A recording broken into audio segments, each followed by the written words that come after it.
कुछ लोग थे जो उस तंबू के अंदर नहीं जा पाए। किसी कॉर्नर में एक खंबा था, उसमें बहुत ढेर सारी आंखें लगी थी। वे आंखें उनको चेक करती हैं, परखती हैं। और उसके बाजू में एक टेबल है और लोग कहते हैं, प्रभु हमको क्षमा कर दो, हम अंदर नहीं जा पा रहे, हमें माफ कर दो, हमें क्षमा कर दो। परंतु एक आवाज आती है, जब समय था तब तुमने माफी नहीं मांगी, अब समय खत्म हो गया है। और एक आग आती है और उन लोगों को जो याचना कर रहे हैं उनको जला करके काले कोयले की तरह बदल देती है। समय के बाद क्षमा संभव नहीं है। This is the right time to repent and come back to the lord. एक समय आएगा तब हमारी प्रार्थनाओं में क्षमा के लिए कोई चांस नहीं रहेंगे। इसलिए प्रभु हमें आज भी कुछ दिन दे रहे हैं, हम अपने आप को बदल करके प्रभु के प्रेम में आ जाएं और उस सिद्धता में आ जाएं। अपना परिचय खो दें, अपना झंडा नीचा कर दें, अपनी संस्था का झंडा नीचा कर दें।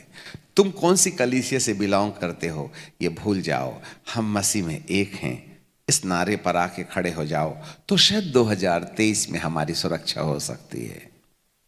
ये था तंबू, उसके चारों तरफ भयानक आंधी चली हुई है, बहुत तेज हवाओं के चलने की आवाजें आ रही हैं और उस आंधी में हजारों लोगों की चीख पुकार सुनाई देती है। ओ मर गया, मर गया। कई जीव जंतु आकर के उन पर हमला कर रहे हैं, उनको काट रहे हैं। मेरा हाथ काट डाला, हमारा पैर काट डाला, मैं मर गया, जल गया। इस तरीके से आवाजें सुनाई देती हैं। ये आवाजें बाहर वालों के लिए है, एक और तो कलीसिया के लिए। अग्नि में आ गए तो उसकी पहचान में एक हो जाइए, पश्चाताप नहीं किए तो आग जलेगी। परंतु बाहर वालों के लिए जो अब तक प्रभु के सत्य को ठुकराते रहे हैं, उनके लिए भी अगला आने वाला वर्ष ठीक नहीं है। 2023, 24 और 25 अन्य जातियों के स्वाभिमान को गिरा देने के लिए परमेश्वर बहुत से लोगों को अनुग्रह से हटा करके उन्हें विपत्ति में छोड़ देगा। ऐसे समय में अन्य जातियां कष्ट में होंगी। जिन्होंने मसीहत को तकलीफ दिया है वे कष्ट में होंगे, ऐसा संकेत पवित्र आत्मा दिखाते हैं। काश मेरा परमेश्वर आपको उस अनुग्रह में ले जाए जहां पर हम प्रभु की पहचान में एक हो जाए। शायद हो सकता है अभी भी वक्त है, हम पश्चाताप कर सकते हैं। हमें नहीं मालूम वो ड्यूरेशन कितना होगा, बट एनी हाउ बहुत जल्दी ये दरवाजा बंद होने की कगार में है। इसलिए झटपट अपने आप को सिद्ध बनाने के लिए पवित्र आत्मा के हाथ में सौंप दें और अग्नि का इंतजार करें कि पवित्र आत्मा की आग आपको सुरक्षित करे।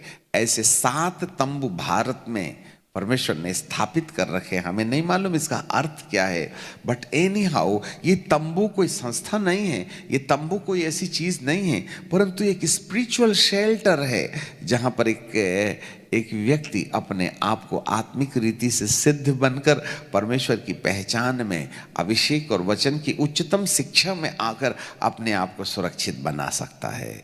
That is the will of God. यही है परमेश्वर की इच्छा।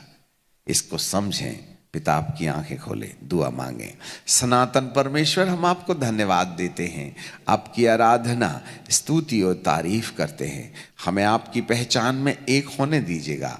एलियाह की वेदी में गिरी हुई आग उसके लोगों को सुरक्षित रखी। हमारे भी जीवन में होने स्वर्ग से आने वाली पवित्र आत्मा की अग्नि हमारी रक्षा का कारण बन सकती है। बाप, हम पर दया होने दीजिए। आपको महिमा और आदर देते आगामी दिनों में अपने लोगों को सुरक्षित रखने की जो सलाहें दी जा रही हैं, पिता परमेश्वर हम आपको धन्यवाद देते हैं, यीशु नासरी के नाम।